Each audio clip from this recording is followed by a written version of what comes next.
Hey, what is going on, everybody? Today we are going to dig into the global override and how you make custom presets to send MIDI messages with the Unity 6 Trio.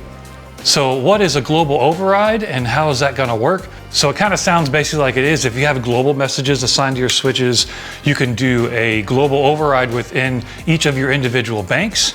So whenever you press a switch, it'll ignore what is programmed to the global messages, and then it'll fire those messages you have programmed within each individual bank.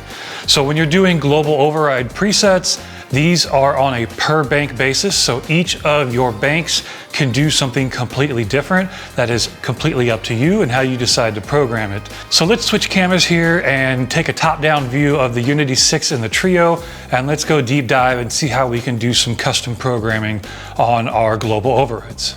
Okay, so here we are in front of the Unity 6 again, and in our last video we showed you how to program global presets to the Trio switches, and now we want to talk a little bit about the global override and what does that mean. So as you remember, right, we went into global settings inside the Trio switch. These are our global actions.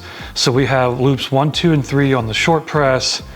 And then we have toggling loops 4, 5, and 6 on the long press, and those will act globally across every bank. And so that feature will always be available. However, if you want to override those global actions within a certain preset, you can go into the programming menu, and then we have another icon here, the Trio switch. And what this does is, as you can see, it's a global override, and the programming is almost exactly the same as global. However, now we will be programming presets into the switches that will override the global. So for any reason you need access to more presets within a bank, the global override will allow you to do that. So the programming is exactly the same. You select your uniport, the Trio you're in, and then which switch you want to program. So in this case, I'm going to program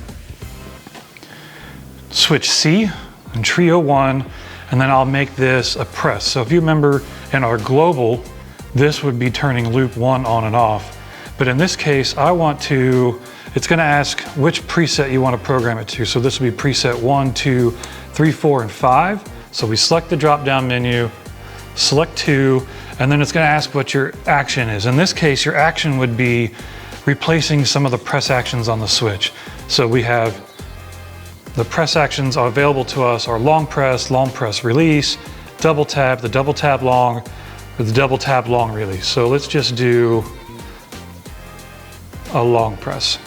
So what happens is whenever you press this switch, first of all, it's going to override the global. So normally in global, if you remember right, we have these toggling of loops. Well, in this case, we're overriding loop 1, and then it'll fire the long press within preset 2.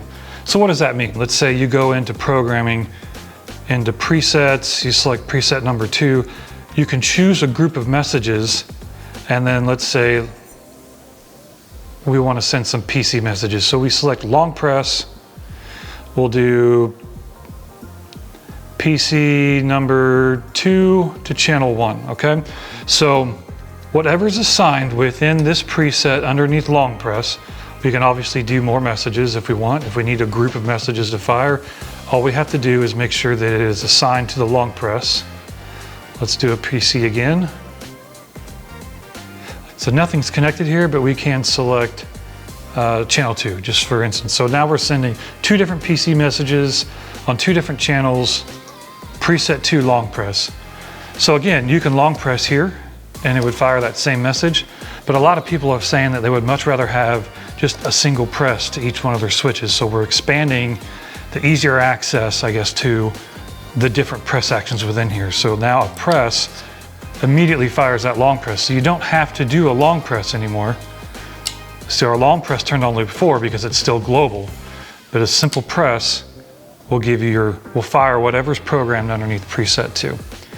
So that kind of shows you how we program the global override, and then of course those are programmed on a per bank basis. So if we were to switch over to bank 2, now this is still going to be global and toggle my loop 1 on and off, and then you'll notice that it doesn't fire anything here because we haven't gone into programming and done any global override.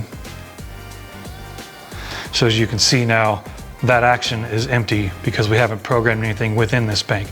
So you can override your global settings on any bank, but if it's only programmed on a per bank basis, so you still have access to all of your global settings once you want inside any bank that you're in. All right, guys, so we hope that video helped you out to better understand what a global override is and how you can use that within your rig and your workflow. So don't hesitate to leave any questions or comments down below, and we will see you guys on the next one. See ya.